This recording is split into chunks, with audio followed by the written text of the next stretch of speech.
हरिओम। मैं शिवानी से MA yoga student doctor Hari Singh गौर university सागर। तो मेरा जो टॉपिक है वो है जल नीति। तो हम जानेंगे कि जल नीति का अभ्यास हमें क्यों करना चाहिए या फिर इसके अभ्यास करने से हमें कौन कौन से बेनिफिट्स होते हैं। तो इससे पहले हम जानेंगे जल नीति के बारे में थोड़ा सा कि जल नीति क्या है। तो योग में आंतरिक शुद्धता यानी कि हाइजीन पर बहुत ध्यान दिया गया है और इसके लिए 6 प्रकार की शुद्धि क्रियाएँ बताई गई हैं जिनको हठ योग में षटकर्म के नाम से जाना जाता है।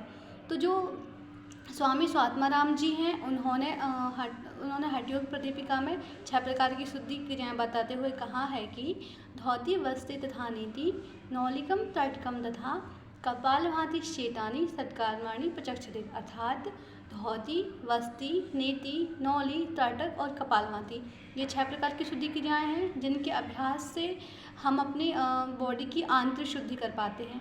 मतलब ये है कि जब हम अपनी दैनिक दिनचर्या को देखें तो हम अपनी बॉडी की बाहर शुद्धि तो कर लेते हैं, जैसे कि नहाना हो गया, बालों को धोना हो गया और नेल्स को काटना हो गया, लेकिन हम अपनी आंतरिक शुद्धि के लिए कुछ नहीं करते हैं। लेकिन योग में आंतरिक शुद्धि पर बहुत अधिक ध्यान दिया गया है और इसके लिए 6 प्रकार की शुद्धि क्रियाएँ भी बताई गई हैं जिनको हम षटकर्म के नाम से जानते हैं।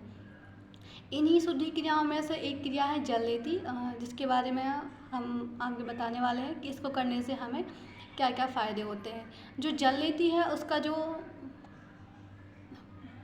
प्रमुख वो है कार्य वो ये है कि जो हमारी नेज़ल कैविटी रहती है तो ये उसको क्लीन करती है, क्योंकि जब मौसम चेंज होता है या फिर जिनको अस्थमा होता है, कफ की प्रॉब्लम होती है, जिनको राइनाइटिस होता है, तो उनकी जो नेज़ल कैविटी रहती है वो ब्लॉक हो जाती है।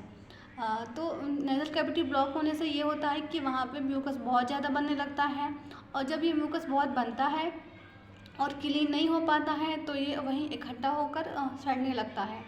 प्लस हम बाहर से जो एयर लेते हैं उसमें बहुत सारे बैक्टीरिया होते हैं और डस्ट होती हैं तो वो ही वहाँ जाके इकट्ठा हो जाते हैं और इकट्ठा इसकी वजह से होता क्या है कि जो हमारी नेज़ल कैविटी है उससे हमारे ईयर इन्फेक्शन स्टार्ट हो जाता है, थ्रोट इन्फेक्शन स्टार्ट हो जाता है और टॉन्सिल इन्फेक्शन स्टार्ट हो जाता है। लेकिन अगर हम जल नीति का अभ्यास करते हैं तो ये सारी प्रॉब्लम होती ही नहीं है। इसके अलावा जल नीति के अभ्यास से जो रेस्पिरेटरी सिस्टम होता है वो क्लीन होता है, जिससे हमें अस्थमा में मदद मिलती है और इसके साथ साथ इसके अभ्यास से साइनस की जो प्रॉब्लम होती है वो भी दूर हो जाती है और सिर दर्द होता है। सिर दर्द क्यों होता है? क्योंकि जो हमारा जो नोज़ल कैविटी रहती है ये ब्लॉक रहती है तो इससे हमारा सिर भारी होने लगता है और इसकी वजह से हमें सिर दर्द होता है। लेकिन अगर हम जल नीति का अभ्यास करते हैं तो हमारी जो नेज़ल कैविटी है वो क्लीन हो जाती है और हम काफ़ी लाइट फील करते हैं। तो इसके अलावा अगर हम देखें तो अगर हम जल नीति का रेगुलर प्रैक्टिस में रखते हैं, इसका निरंतर अभ्यास करते हैं तो हमारी जो नेज़ल कैविटी है वो क्लीन हो जाती है और हम अच्छे से प्राणायाम का अभ्यास कर पाते हैं और जिसकी वजह से होता ये है कि हमारे चेहरे पे वो अलग दिखने लगता है और जिससे चेहरे पे ग्लो आता है।